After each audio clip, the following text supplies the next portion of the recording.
अबू सुफियान शाम से एक काफिला जिसमें 50,000 सोने के सिक्के और हर किस्म का माल मौजूद था लेकर मक्का जा रहा था। लेकिन दरमियान में एक बहुत बड़ा मसला था। मक्का पहुंचने के लिए उसको मदीना के पास से गुजरना लाजमी था और मदीना में मुसलमान इस काफिले को लूटने के लिए तैयार बैठे हुए थे। तो अबू सुफियान ने सोचा कि क्यों ना, एक मिनट, मुसलमान काफिला लूट रहे थे, मुसलमान कैसे काफिला लूट सकते हैं, और वो भी रमजान के महीने में। असल में बदर की जंग से 1 साल पहले जब मुसलमान मक्का से हिजरत करके मदीना गए थे तो वो अपने साथ कुछ भी लेकर नहीं गए थे सिवाय उन कपड़ों के जो उन्होंने पहने हुए थे। मक्का वालों ने इनको गुस्सा दिलाने के लिए इनकी सारी चीजें, जमीनें, घर सब बेच दिए थे। और ये वो काफिला था जिसमें बहुत सारा सामान वो था जो मक्का के मुसलमानों से लूटा गया था। तो मुसलमान लूट नहीं रहे थे बल्कि अपने से लूटे हुए सामान का बदला ले रहे थे। तो अबू सुफियान, इस काफिले का हेड, इस टेंशन में था कि अगर वो इस रास्ते से गया तो मुसलमान तो उसको छोड़ेंगे नहीं। तो उसने अपना रास्ता बदला और मक्का एक खत भिजवाया कि मक्का वाले फुल स्पीड इस काफिले की मदद के लिए पहुंचे। तो वो बंदा जैसे ही मक्का पहुंचा उसने काबा के पास जाकर अपने ऊंट के कान और नाक काट दिए और अपने कपड़े फाड़कर जोर जोर से मदद के लिए चीखने लगा। ये उस जमाने में उनका इमरजेंसी दिखाने का एक रिवाज था। मुसलमान फौज ऑलरेडी काफिले को रोकने के लिए निकल चुकी थी। अबू जहल ने उस कासिद से पूछा, कितने आदमी थे? उस कासिद ने कहा ऑलमोस्ट कोई 313 लोग होंगे। अबू जहल ने कहा हम 1000 लोग लेके जाएंगे। फिर उसने पूछा कितने घोड़े हैं, तो उस बंदे ने कहा ऑलमोस्ट कोई 2 घोड़े होंगे। अबू जहल ने कहा हम 100 घोड़े लेके जाएंगे। फिर उसने पूछा मुसलमानों की फौज में ऊंट कितने हैं, उसने कहा कोई 70 कैमल्स होंगे। We'll bring 170. अबू सुफियान का काफिला मेन रोड को छोड़कर किसी और रास्ते से निकला और मुसलमानों की फौज से बचकर भाग गया। तो अब लड़ाई करने की कोई जरूरत नहीं थी क्योंकि काफिला तो बच गया। The caravan is safe, so there is no need to fight. Not fight.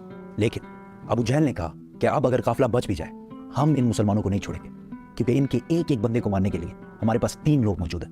We finish them tomorrow. We fight. Mohammad सल्लल्लाहु अलैहि वसल्लम ने अपनी फौज को बदर के पहले कुएं के पास जाकर पड़ाव डालने का हुक्म दिया। तो एक सहाबी ने आकर पूछा, या रसूलल्लाह, ये जगह आपने अल्लाह के कहने पे चूज की है या मशवरे से?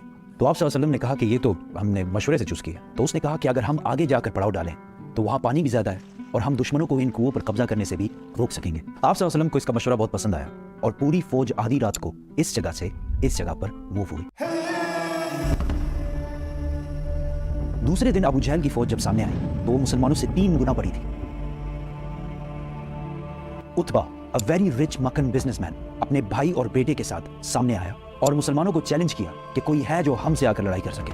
मदीना के 3 अंसार इनसे लड़ने के लिए सामने आए। तो उतबा ने कहा, ये कौन है? हमें अपने भाइयों के सर काटने हैं जिन्होंने अपने बाप दादाओं के रिलीजन से बगावत की है। हजरत हमजा, हजरत उबैदा और 24 ईयर ओल्ड अली रज़ियल्लाहु ताला अन्हु सामने आए और लड़ाई शुरू हुई।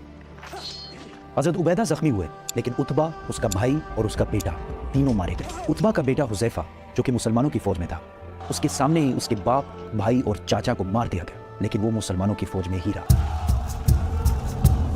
मुसलमानों को पता था कि दुश्मन के मुकाबले में उनकी फौज बहुत छोटी है तो उन्होंने डिफेंसिव स्ट्रेटजी इख्तियार की कि यार हम तो अपनी जगह से नहीं लेंगे, तुम लोग आके हमला करो। इसी के साथ अबू जहल ने फुल फ्लेज हमले का हुक्म दिया क्योंकि उसका ख्याल था कि 2 मिनट का काम है, बस खत्म करके निकलते हैं आज। लेकिन ऐसा नहीं हुआ। आहिस्ता आहिस्ता हर एक मुसलमान के बदले 5 काफिर मरने लगे।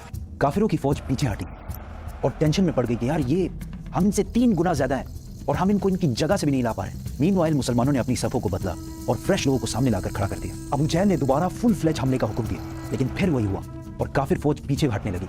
लेकिन इस बार मुसलमानों ने इन पर हमला कर दिया और काफिरों की फौज बदर को छोड़कर हर तरफ भागने लगी। अबू जहल मारा गया।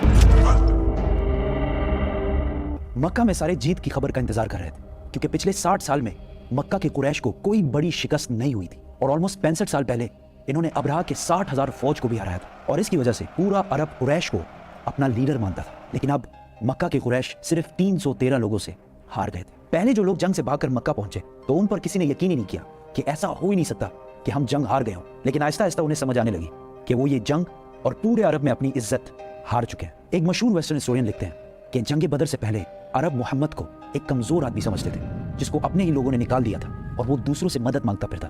लेकिन जंग बदर के बाद मोहम्मद एक बादशाह और मिलिट्री जीनियस के तौर पर पूरे अरब में मशहूर हो गया क्योंकि उन्होंने अपने से 3 गुना बड़ी फौज को हरा कर दिखाया था। जीत की खबर लेकर जब मुसलमान मदीना पहुंचे तो हर तरफ खुशी और सेलिब्रेशन चल रही थी।